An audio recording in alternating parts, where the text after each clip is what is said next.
Hello and welcome to Nomifactory.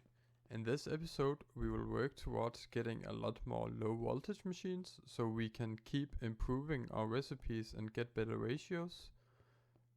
We will upgrade our power setup to a boiler setup with turbines. We will keep gathering more resources so that we will have enough to keep progressing in the quest line. I hope you enjoyed this episode. Let's get into it. I already crafted up the boiler augment and the two turbine augments, which is just a coil, and the other one is just a bucket and some other stuff. This fused quartz you make by making this mold and 3 nether quartz and put it in the alloy furnace. It's pretty easy. The mold is just some steel plates. We'll make the lower one into a boiler and the two top ones into turbines. These won't take sugarcane anymore, so we can remove the item conduits and use them some replace alls. We'll take a wrench here. They will still need water, I think. No, they will not need water, so we can take these. This down here will need water, because that's the boiler which makes steam. We will extract the steam into these turbines. For good measure, I'll just set these. These should be working, but I will just configure them anyways. These are getting steam and are now able to produce 160 RF per machine. I can't remember how much it was before, but this is an upgrade. And I'm not sure if these energy conduits go all the way up to 500. So there's space for improvement as well. And we can get upgrade kits, hardened upgrade kits and reinforced upgrade kits to upgrade these even further. But the ratio here is 1 boiler per 2 turbines. So this should give us a lot of energy that we can use. I also crafted up a bunch more item conduits. We'll need these, and I set up some simple automation for these machines. The next machine I want to make is the bending machine, which makes our plates into a 1-to-1 ratio, 1 ingot into 1 plate, instead of making 2 ingots into 1 plate. And for this we need these pistons, and we need some other stuff as well. We'll need to craft up more of these circuits, and the hull I think we have, but we need these pistons and circuits, and the motors we have as well. So I'll craft up these and we will put down this bending machine. In between episodes, I crafted up a bunch of steel, which should be enough for this episode, but we will go through it quickly. So we'll need to keep these blast furnaces going. I had enough components for 4 more electronic circuits. After a bit of crafting, we now have enough components to make the bending machine. And we set this up the same way as the other machines. To make GTCeu machines auto output, you right click the side you want it to auto output to and press this button here to enable it. I'll just craft up a stack of steel plates. We will need a lot of these, and we have quite a bit of steel. The next machine I'm crafting up is the lathe, which will do better ratios for rods. I think it's 1-to-2. I'm also crafting this, the polarizer, which will make us magnetic rods without having to use redstone. The macerator here I think I'll skip, because I actually want to craft up the steam grinder, which needs a lot of bronze and some potent gears. And at the moment I don't have enough copper and tin for this, but we will either go mining for it or perhaps use these Nominickels to purchase the ores we need, because I really don't want to go mining. With effortless building we could quickly craft up another platform, which is where I'll put my steam grinder. I will make another boiler, which will craft the steam that the grinder needs, and we will feed it with sugarcane from here, and the sugarcane is going strong. I have 15,000 sugarcane now, so it will be more than enough to feed both our power setup, our furnaces, and this grinder here. While waiting for the bronze plates we need for the steam grinder, we made enough components to craft up a basic dynamo with a boiler augment, and we can use this to power, or at least feed, the steam grinder with steam.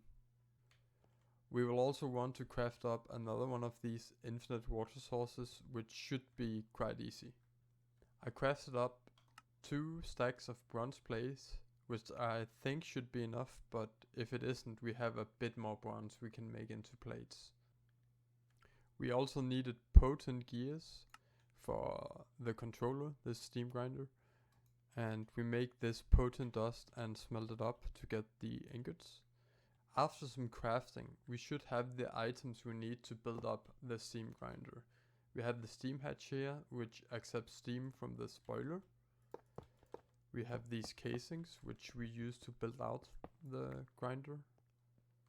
The input bus we put here, that's where the items go in. The output bus is where they come out. The controller here needs to go in the middle. And I think it's an empty 3x3x3, which we have just enough blocks for, and this should have completed. It has, and we should be able to put stuff into the input bus, which should be grinded down into crushed ore, which should be an early way of ore doubling. We always need more copper, so we will buy some copper ore and feed it into the steam grinder. This is also an easy way to double the ore we buy. Oh, we'll turn the sound off, it's very loud. This is a good way to double the ore we buy, so that we will spend less Nomi coins. This takes 30 seconds per craft, so it's kinda slow, but it does 8 items at once. And the quest tells us that it's as fast as 5 LV macerators, so this is much better than making the macerator here. So we won't be making this, at least not until we need it at the higher voltages. I don't know if we need it at MV, but we will definitely need one at high voltage. And it made 16 crushed copper ore from those 8 ores there in 30 seconds, so that's pretty good. Until we need something macerated that can't or shouldn't be smelted, I just hooked the steam grinder up to our furnace setup directly. And I will put a storage crate here which we can put our ores into, so they will be doubled over time. Until we get an Ender IO farming station, we will have to come back to the overworld to keep cutting down these rubber wood trees and replanting them. We need to do this to get this sticky resin, which we need for all of the circuits and coding of cables. I made this item conduit here extract only with a signal. So if we turn this lever on, it will extract the items here, and if it isn't turned on, we will be able to get the dust here if we need to craft up some kind of mixture of dusts. This is useful. I bought some more uraninite, which we will need for quests. This one, we for some reason need an ender pearl for this quest, even though it's not required to make the pulsating iron, but that's whatever. We can make this ender pearl by putting some pulsating dust and a diamond into an alloy smelter, so it's not that bad. But I crushed down the uraninite we bought, and to get the dust we need to first purify it. Purify it. Crush it down. then purify it again. And we have the dust. You can't just smelt the dust, I don't think. You need to do it this way. And the same goes if you crush down redstone. That's the same process. My next goal is to craft up a bunch of these pumps, or at least, let's say 4 of them, so that we can make some of the machines that require pumps. And to do this we need a lot of different stuff. These rotors are so annoying to craft up. You need a ring, a screw, a bunch of plates, and another screw here. You need a fluid pipe, which the extra bunch will come in handy for. The rest that we got over from the grinder. And we need these rubber rings, which is just a knife and a rubber sheet here. So that's not too bad, but all in all, these pumps are annoying to craft. With all the components crafted up, the 10 rotors definitely being the worst, we can craft 4 electric pumps. Now we just need to figure out what we want to use them for. The first machine we want to make, which require a pump, is this, the extractor, which can melt down ingots, and you can use the fluid to re-solidify it into a mold, which makes some recipes easier and cheaper as well. To craft them up, we are going to need more of everything, and also the pumps that we just made.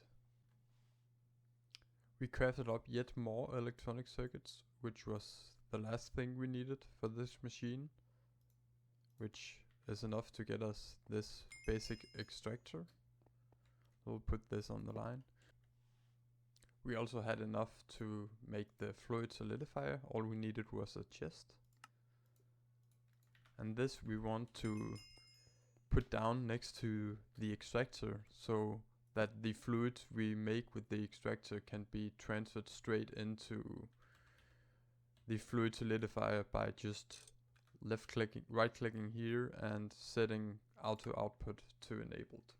If we put a rotor mold into the fluid solidifier here and we smelt down 4 tin ingots and mute them, this fluid solidifier should craft up a rotor, and it did. This is way easier than the method we were doing before. This is also a cheaper and easier method to craft up gears, and this charger slot can be used as an extra storage spot for molds. I crafted up some more fused quartz, and together with a cauldron we picked up in the Lost Cities dimension, we can make this end drawer, which is infinite water. It's a better way of getting infinite water than these water sources from Nuclearcraft. It's you can extract I think a bucket of water per second from these, and that's a lot better than these. At the moment we are running quite low on this sticky resin, so we are having to go between the overworld or Lost Cities dimension and this void world to gather more. So I'm looking at a way to get a better ratio out of these sticky resins in means of making insulation for our cables, and I'm looking at this centrifuge recipe, which makes raw rubber pulp that you mix with sulfur to get a fluid mixture of rubber that you can then pump into a assembling machine and coat your cables that way. And here you also get glue, which you can use for a lot of different recipes, but also for making the components needed in circuits, so that's just an extra bonus. I crafted the centrifuge and I've let it run for a while now, crafting out some glue and this rubber pulp, which we will mix later. Now we are about to craft this, the assembling machine, which is one of the machines that needs the most components and most difficult components for each tier, only surpassed by the circuit assembler, I think. But we need to make the first of 2 robot arms. For this we need pistons and a lot of motors and cables and even a circuit for this component. So I will work on that. After gathering a lot of sticky resin and waiting for rubber trees to grow, and also a bit of centrifuging of rubber root like this gives us methane and sticky resin and these other plant materials. We can craft up the first conveyors, which are also needed for the assembling machine. I crafted up the remaining parts that we needed, which you have seen me crafted a couple of times, and we have enough to make the assembling machine. This should make recipes a lot easier. I made space next to the extractor to place the assembling machine, because some recipes as the vacuum tube will need some red alloy ingot in order to make it in the assembler. So that's why we do that.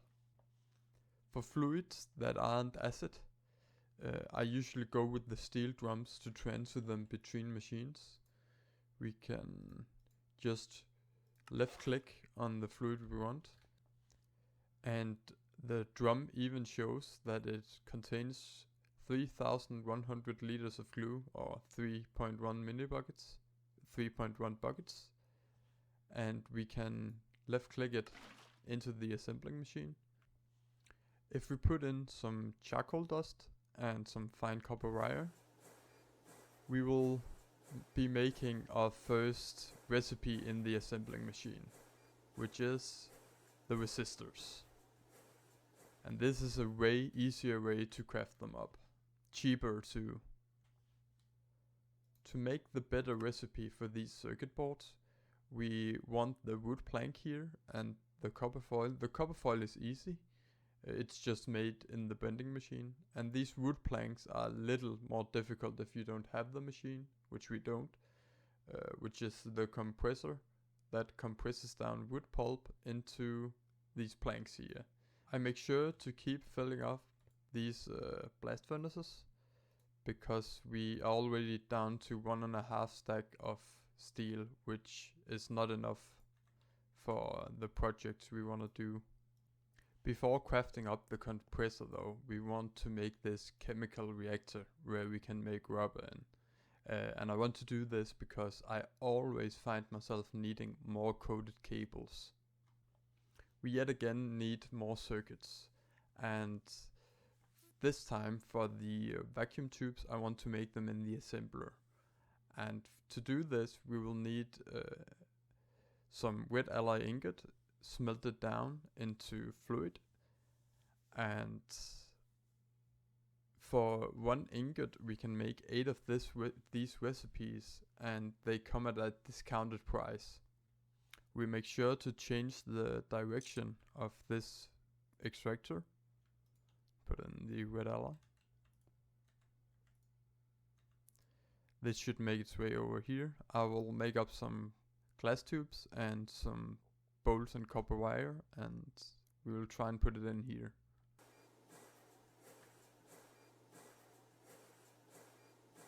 And just like that we have 24 tubes. This is so much easier than the manual recipe. With help from the new sub-component recipes, we were able to make up 11 electronic circuits. I'll make the chemical reactor right here. And I think we will place it, let's just place it next to the centrifuge, so we will easily be able to transfer the items.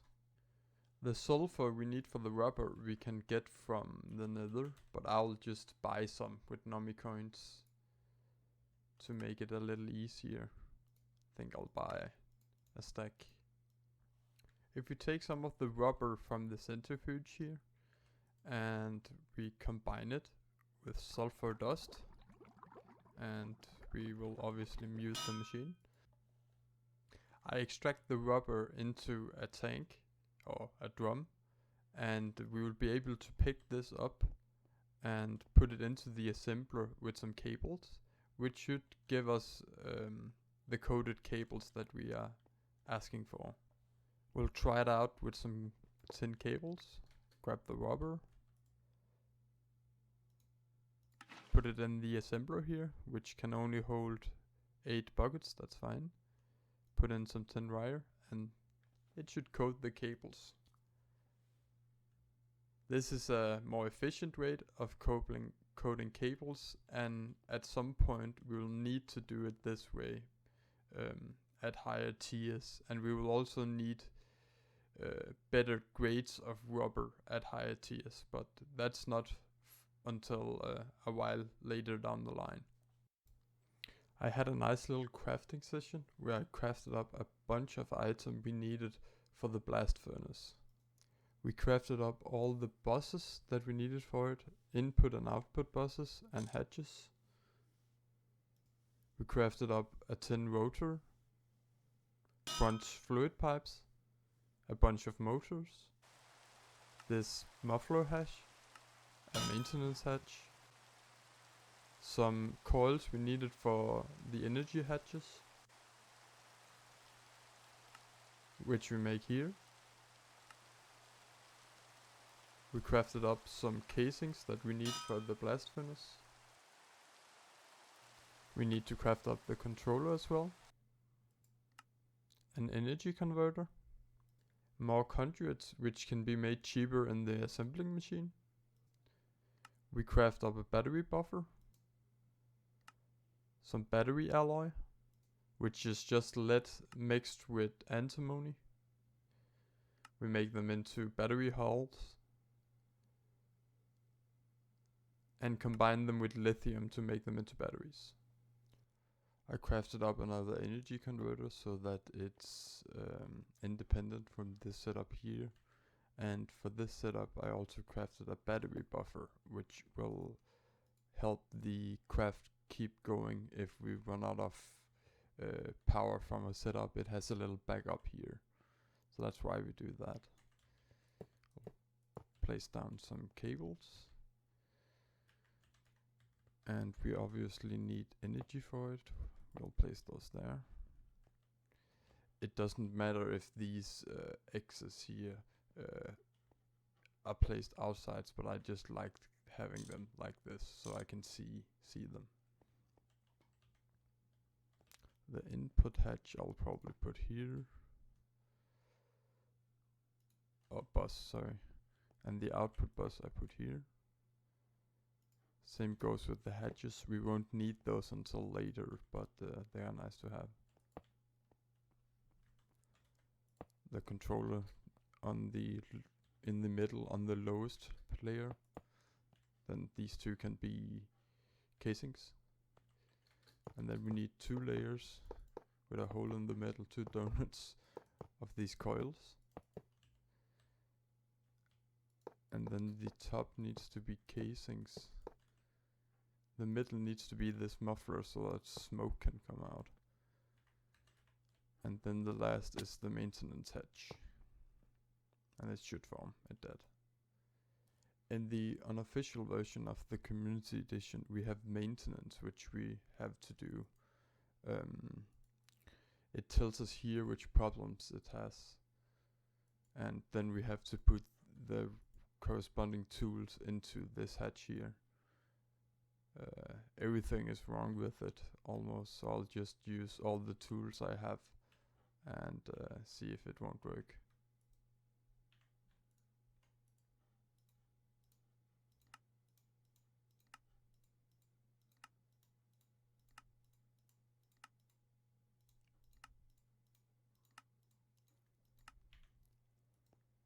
Yeah, and that did work.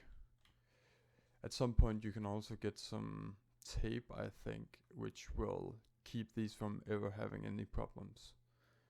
In Nomifactory you can run this for many hours without it getting into trouble again, but at some point it will stop working and you will have to do this maintenance again.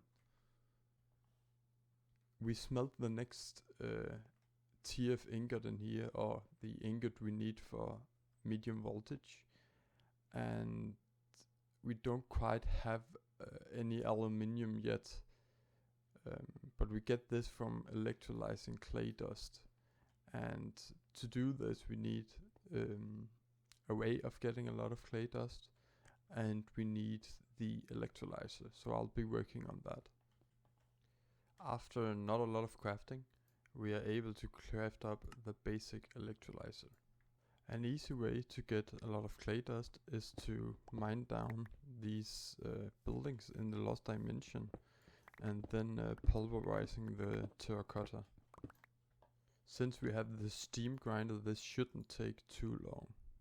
I set up the electrolyzer here, and we'll try and throw in some clay dust. It's also very noisy, but we can mute it.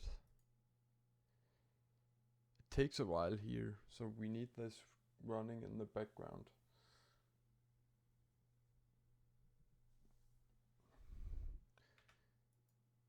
Yeah, we get aluminum dust, lithium, silicon, and sodium.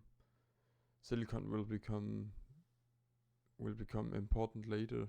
Lithium I don't know, and sodium I don't know so much about. But it also produces a lot of water, which we will just trash here. We'll take some of this aluminum dust and start smelting it up in the blast furnace. The multi-blocks in Nomifactory don't have the programmable circuit interfaces like they do in packs like QuickTech New Horizons. So we need to give it a 1. So we'll program this to a 1 and then put it in, and it should start working, and it does. And we will soon have our first aluminum bar. We now have our first aluminum. This doesn't mean we're quite yet ready for medium voltage. We need to do a couple more things before we are at that point, but it's good to get this going early, because we need a lot of these, like we did with steel. The blast furnace here seems to be running off the battery here. The battery is going down, which means we are using more energy that we are producing. So I'll work on upgrading these two dynamos here, so that this won't become a problem. And I will also turn off the blast furnace until we have enough energy. We are actually getting a power problem here too, because 4 amps isn't enough to run all these machines. So we might think about upgrading this converter into an 8 amp as well, and obviously also the cables. But that will have to wait for the next episode. We made quite a lot of progress in this. We made a new way to code cables and a lot of different machines, which makes better recipes for us. And we made the electric blast furnace, which will take us some of the way into the new tier, medium voltage. And it made us the aluminum ingots which we need for the medium voltage hulls. That's what I have for you today, and I hope you enjoyed. I'll see you next time. Bye bye.